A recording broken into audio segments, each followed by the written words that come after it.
দুর্ঘটনা হয়তো ছোট একটি শব্দ, তবে এই দুর্ঘটনা শব্দটি আমাদের জীবন থেকে অনেক কিছু কেড়ে নেয়।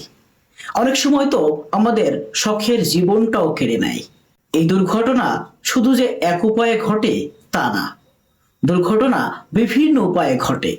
ধরুন, সড়কে আপনি গাড়ি চালাচ্ছেন, আপনার সাথে আরেকটি গাড়ির সংঘর্ষ হলো, আপনি মরে গেলেন বা হাত পা হারালেন বা আপনার শরীরের বিভিন্ন অংশে ক্ষতি হলো।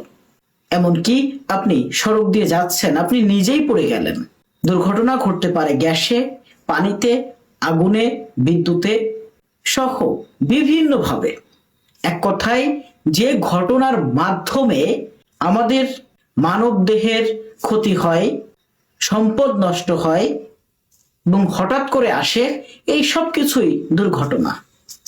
তেমনই একটি দুর্ঘটনা গতকাল ঘটে গিয়েছে নড়াইলে।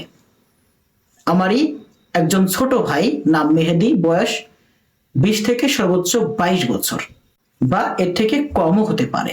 বাবা মা তার স্বপ্ন পূরণের জন্য বাইক কিনে দিয়েছিল এবং ওই ছেলেটা মোটামুটি ভালো বাইক চালায়। বাইক চালানোর হাত তার অনেক ভালো ছিল। আমি যতদূর শুনেছি তার বন্ধু বান্ধবদের থেকে, নিঃসন্দেহে তার বাইকের হাত ভালো ছিল। তবে যে কথাই আছে না, দুর্ঘটনা তো দুর্ঘটনা। আপনি যতই ভালো গাড়ি চালান, আপনি যতই ভালোভাবে যান না কেন, যখন দুর্ঘটনা আপনার কপালে থাকবে সেটা ঘটে যাবে। তা ছোট ভাই মেহেদির সাথেও কিন্তু তেমনটাই ঘটে গিয়েছে। তবে প্রত্যক্ষদর্শীরা বলছিলেন, যখন মেহেদি দুর্ঘটনার শিকার হন তখন তার বাইকের স্পিড স্বাভাবিকের থেকে একটু বেশি ছিল। যখন ভ্যানের সাথে লাগে এবং ভ্যানের সাথে লাগার পরে নাকি একটি চলন্ত ট্রাকের সাথেও মেহেদির শরীর স্পর্শ হয়। তা এটা কতটুকু সত্য জানি না, তবে এই অ্যাক্সিডেন্টের সাথে ভ্যানের সম্পৃক্ততা রয়েছে।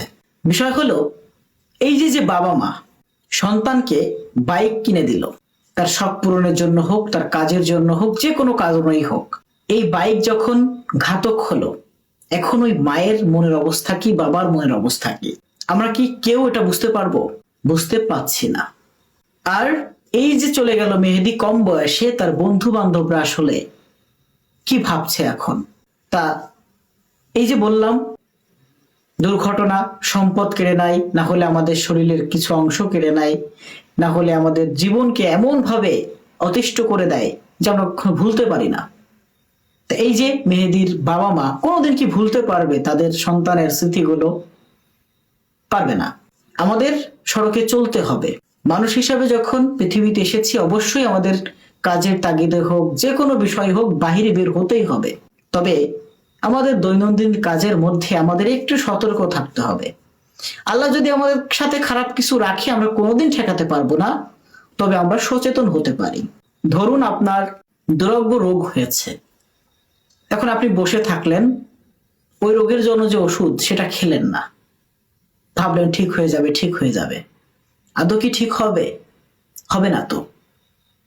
তাই দুর্ঘটনা থেকে আমাদের বাঁচতে হলে আমাদের নিজেদেরও একটু খামখেয়ালি পানা কমাতে হবে। মেহেদির জন্য ভীষণ কষ্ট হচ্ছে। কাল থেকে কথা বলবো বলে ভাবছি, তবে আসলে কি বলবো, কারণ ওই মেহেদির সাথে আমার কয়েকবার কথা হয়েছে।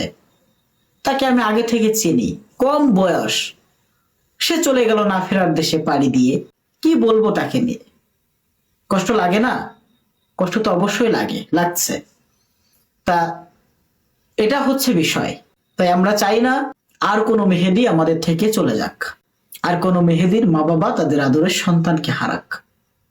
যে সন্তানের আবদার পূরণ করার জন্য তাকে কিনে দিয়েছিল দামি বাইক, সেই সন্তান না ফেরার দেশে যদি চলে যায়, আসলে এই দুঃখ তারা কিভাবে লাঘব করবে?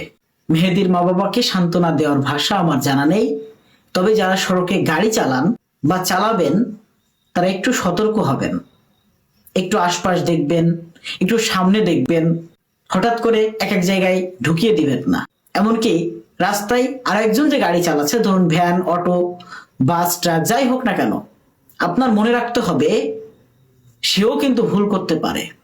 আমি ভালোভাবে যাচ্ছি, আমার গায়ের উপদেশে উঠাই দিতে পারে। সেই জন্য আপনার দূরত্ব বজায় রেখে গাড়ি চালাতে হবে। আপনি ভাববেন যে আপনি ভালো চালান, তার পাশ দিয়ে চলে যাবেন, এটা করলে অনেক সময় ভুল হবে। ছোট ভাই মেহেদীকে মহান আল্লাহ পাক জান্নাতবাসী করুক, এবং মেহেদীর এই দুর্ঘটনা থেকে আসুন আমরা শিক্ষা নিই।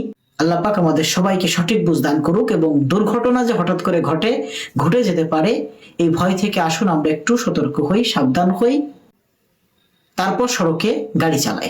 শুধু সড়কের বিষয় নয়, গ্যাস, আগুন, পানি সব থেকে আসুন আমরা সতর্ক হই। আসলে মুখ দিয়ে কথা বের হচ্ছে না। আমরা নড়াইলে নয়, শুধু বাংলাদেশে আর কোনো মেহেদীকে হারিয়ে যেতে দেখতে চাই না। হঠাৎ করে মৃত্যু হওয়া, এটা কেউ মেনে নিতে পারে না, আর বাবা মা তো পারেই না।